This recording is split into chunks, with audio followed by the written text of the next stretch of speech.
Hello, I'm Gordon Parker. I'm a consultant occupational physician, and for the next few minutes I want to talk about a common occupational health problem, one that affects all of us much of the time, and that is that of stress or work-related stress. Alongside musculoskeletal disorders, mental health problems such as stress have become very common in occupational health practice. And we often find that we're uncomfortable dealing with them, and we want some guidance on how to talk to a member of staff, an employee who may be experiencing stress or may be off work with stress. It's a common problem, and the first slide looks a little busy, but the length of the colour of the bars indicates the proportion of work-related health problems in various industrial sectors. So the length of the green bar is the amount of musculoskeletal disorder in the industrial sector, and the yellow bar is mental health problems or stress. So the three industrial sectors that we commonly deal with are education, health and social care, and public administration. And you can see from the length of the green and yellow bars on this chart the sort of proportion of musculoskeletal and mental health problems in these industrial sectors. What is stress? Well, the HSE describes it as the feeling of being overwhelmed. And indeed, it isn't a disease in itself. It may be associated with anxiety and depression, but it isn't actually a diagnosis in itself. What do people describe when they say they're stressed? Well, often they describe symptoms of headache, of gastrointestinal symptoms, stomach upsets, anxiety, and so on. And stress in itself may lead to increased anxiety, may lead to increased symptoms of depression with low mood, and it may exacerbate pre-existing mental health problems in people who are vulnerable to them. In an ideal world, you'd want to try to identify stress before an individual starts to exhibit problems related to work, either absence or poor performance. But you're not a doctor or a nurse, so actually diagnosing stress isn't easy. Talking to employees is extremely important, and that needs to be done in an empathic way, it needs to be done with emotional intelligence, and it needs to be done in a way that isn't intrusive. Even if you are a doctor or a nurse in a managerial position, you shouldn't act as a doctor or a nurse, you shouldn't take a clinical history. What you need to do is talk to the individual in a friendly, non-intrusive way to try to find out what it is that's distressing them. If you ask someone, what's distressing you at work particularly, they'll say, it's everything, it's the whole thing, it's the place, it's the job. So it becomes very difficult to unpick precisely what the problem is. That doesn't get you very far as a manager. We find the best way of trying to unpick the elements of work-related stress is to use the HSE's 6 domains. And they are demand, control, role, relationships, support, and change. There isn't time in this video to go through the mechanisms of a stress risk assessment using those 6 domains, and many of you will have a template for stress risk assessment. There's a wealth of information on the HSE website about how to explore these domains and the sort of information you're looking for. So if you've been able to do a stress risk assessment with the member of staff using the HSE's 6 domains, demand, control, role, relationship, support and change, you may then have a better idea of what it is that's distressing the individual within the workplace. And of course then, as a manager, your responsibility is to try to reduce the stress, to mitigate the effects of those stressors in the workplace. But we acknowledge that you'll never reduce stress to zero. That's not how the real world is. What happens to a member of staff if they become distressed? Well, depending on their coping mechanisms, depending on their resilience, they may remain at work. You may notice some problems with performance or behaviour, but they are still at work. They may go off on short-term absence. And again, depending on how they respond to being off work, away from the stress, then they may return to work or they may remain off work on longer-term absence. If they're vulnerable to mental health problems, then they may develop further symptoms and they may go off on a longer-term absence. So what you want is for your member of staff to return to work as soon as possible and productively. And the key thing, of course, is to remain in contact with the member of staff while they're off sick. This shouldn't be as awkward or as scary as many managers think. It is difficult to talk to a member of staff who's off with mental health problems or emotional issues, and it's particularly difficult if, as part of the risk assessment, you've identified that you or one of your colleagues is implicated in the way the person feels. All you need to do is talk to the individual in an empathic way, emotionally intelligent way, and not being intrusive. You're not a doctor or a nurse. Even if you are a doctor or a nurse, your job is not to take a clinical history. It's just to talk in general terms about what the barriers are in relation to a successful return to work. You may need to talk to someone on neutral territory. It may be better to do it in an informal way rather than starting with formal return to work interviews. Alongside the risk assessment using the HSE's 6 domains for stress, trying to identify with an individual what the barriers are in terms of return to work is important. The first barrier is what we would call continuing risk. In other words, is the situation that they left when they went off sick the same? Because if it is, if the stressors are perceived to be exactly the same, it doesn't encourage people to come back to work quickly.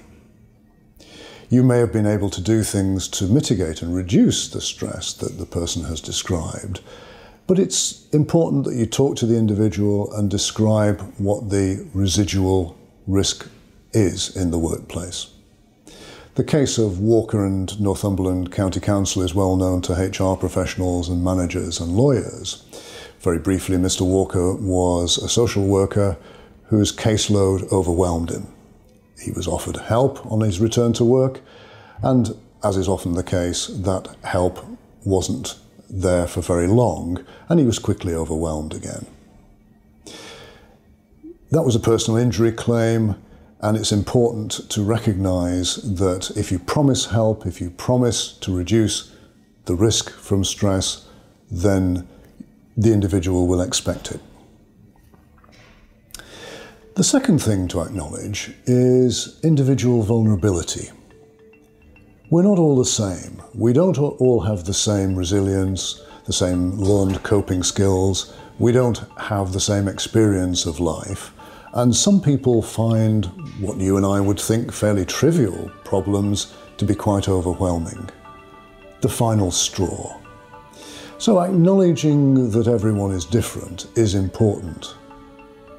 It's easy to sound critical of an individual who, to you or I, may appear to have a relatively trivial problem. Try to avoid that. Use emotional intelligence to acknowledge that we're all different and we have different coping mechanisms. The third barrier to a successful return to work is the stigma associated with being off because of mental health problems. You may remember the Sun headlines from a few years ago. The first editions of the Sun, when Frank Bruno, the boxer, was admitted to hospital, read, "Bonkers Bruno locked up." After an outcry from Frank Bruno's family and mental health professionals, the second editions read, "Sad Bruno in mental home," which is hardly any better. There is a stigma associated with being off work with mental health problems. People don't know what to say to their colleagues when they return to work, and colleagues often don't know what to say to them. it can lead to awkward situations. I advise individuals to think of 3 simple phrases that they can use when someone says, "Hello, it's nice to see you back. You've been off a long time. What were you off with?" They can reply, "Well, I wasn't so good for a while. I'm a lot better now, and I'm glad to be back." 3 simple phrases. They probably are better than they were. They probably are glad to be back at work. And if they can keep walking while they're saying that, they can escape the stigma of being pinned in a corner.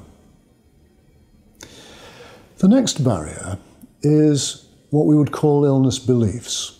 It's what people understand about their illness. Some people are able to understand quite easily that they have acute anxiety caused by stressors at work, and they can manage it. Some people like to medicalise these things or over-medicalise them.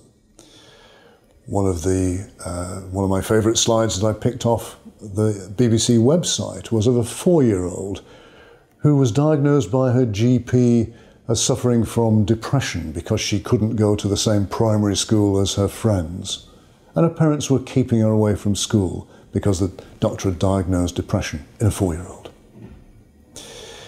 We have to try to understand that illness belief and medicalisation of life events is a major barrier to a successful return to work. Alongside illness beliefs, we have GP behaviour as a potential barrier. About 10 years ago, a study was published in the BMJ showing that GPs admitted they had neither the time nor the inclination to try to unpick complicated work-related issues. If a patient asked for a sick note, they were inclined to issue one without much question. Things have changed, and the new Fit Note, the new Med 3, encourages GPs to look at return to work as a positive thing, whether it's because of phased return to work or altered hours or some other free text that the GP can write in. It's a little difficult to know whether that has actually helped GPs encourage patients back to work. People may believe that their work is causing them harm, but conversely, there is a belief that work is good for you. Thomas Carlyle certainly said that, and a few years ago, Gordon Waddell and Kim Burton for the government looked at evidence for the positive benefits of work and came up with some convincing evidence that work is generally good financially, socially, and psychologically, that being out of work is actually more harmful than being in work. It's worth in passing mentioning harassment or perceived harassment as one of the barriers to a successful return to work. And this goes alongside the awkwardness that many managers feel about communicating with a member of staff who is off sick. They're frightened of being accused of harassment. And it happens. Employees say, "My manager rang me 3 times last week," and that's harassment. But of course, you have to maintain contact with the employee, and the employee has to maintain contact with you. And as long as you're doing it in an emotionally intelligent and gentle way, then there's no reason why you should avoid contacting the individual. In fact, avoiding contacting the individual is the worst thing you can do. They feel ignored. So the individual has returned to work, and you may have had the conversation with them about phased return or work hardening, that is, getting someone used to being back in the workplace. But you need to talk to them immediately. Not tomorrow, not next week, not when you think you can fit it in. The individual needs to know that they have your attention on their return to work.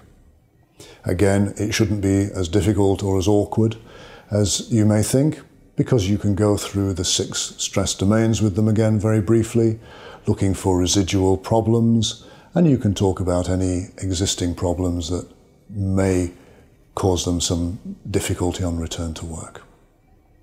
You can also set their absence in some context. It's perfectly acceptable to point out to them the impact that their absence had on the team, as long as it doesn't sound like an accusation. The whole purpose of talking to an individual about return to work is about communication. This is about communicating with people empathically, with emotional intelligence, and showing that their position in the workplace is actually important to you as well as to them. It's about demedicalizing some of the issues. It's not about medical treatment, about medicine and counselling. There may be organisational things that you can offer them. For example, assertiveness training or time management training. And I always put counselling as the last thing on the list. Now, it may be that you have an EAP or a counselling service that the individual has accessed, or they may have accessed counselling through their GP. And some counselling techniques, such as mindfulness, are very helpful and very important. But over-medicalising a problem and expecting medication or counselling to fix the problem isn't the answer. The answer is usually within the organisation. It's how you communicate, it's how individuals communicate between themselves, and it's about reducing the risk in the long term.